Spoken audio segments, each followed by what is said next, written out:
right, so now we're gonna go over a drop stick block. This is also called a merge, right? And merge is a type of motion and can be done with multiple things, but typically I only do merges with drop sticks. All right, so we're gonna cover 2 angles that we can do a drop stick on. The first one is going to be an angle 5. So as he does this, ideally, my drop stick is here, right on his hands.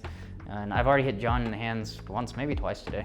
So I'm gonna try to go here, and for training purposes, if you are working with a partner, have your partner lead with the hand a little bit more so that, turn, so that there's more surface area for me to block.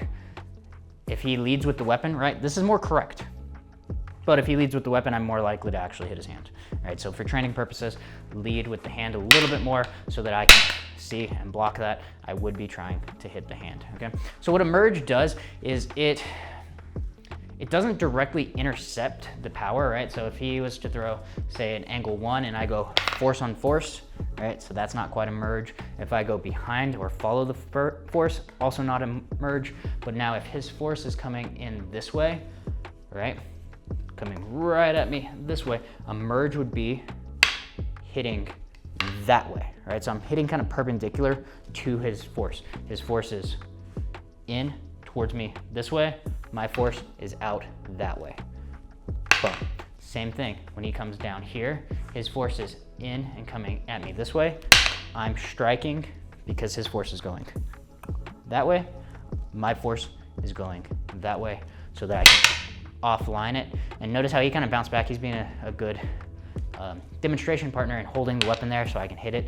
But his weapon will pop down and it'll follow through because he's gonna have force behind his swing instead of just stopping there. Now the merge is a little bit harder to time, which is one of the reasons why I just aim for the hands.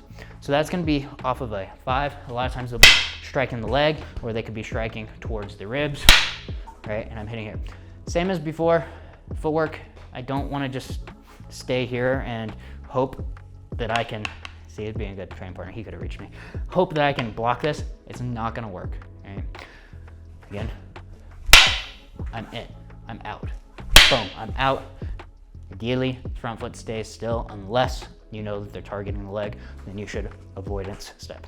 All right, so that is more of the longer range version here. I could also do a closer range version. Now this one you'll see a lot during sombratas.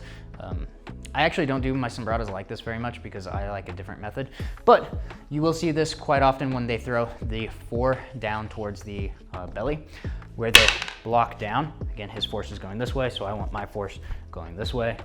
Boom. And then the other hand will also assist with this merging motion and help clear so that you don't end up hitting yourself, right? This one also sets up for a thrust immediately after. That's what you're gonna see in sombrata, but down. Now, if I'm using both hands, that means I crashed in, and I also wanna make sure that my other hand is not just guiding it through, but is guiding it down and through, right? So I'm here, boom. If I can, make him hit himself with his own stick, even better, right? You have to realize they probably have a lot of force, but when you're gonna be using this is gonna be similar to when you would be crashing in with a shield block, which means he just threw, let's say, a 1 and then a 4.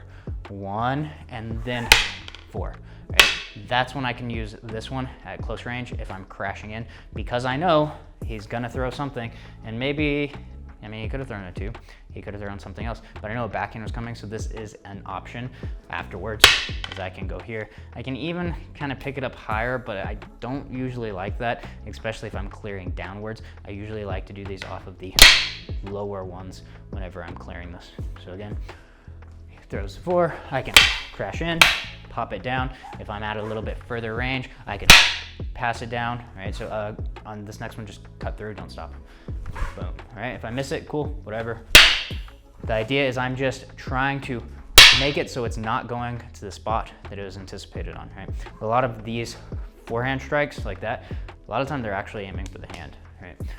Or not forehand strikes, the horizontal strikes. They'll be aiming for this hand here, so I'll pop that down. It's like, hey, here's my weapon, boom, boom. All right, so I can give them a target so that they have that.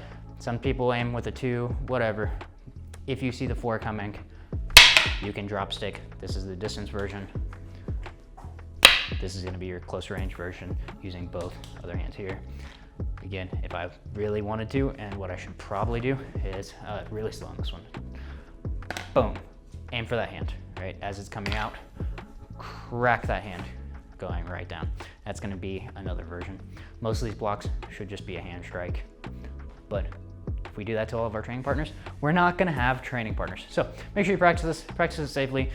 You should probably also wear some lacrosse gloves, just so you don't have your hands hit as well whenever you're practicing these.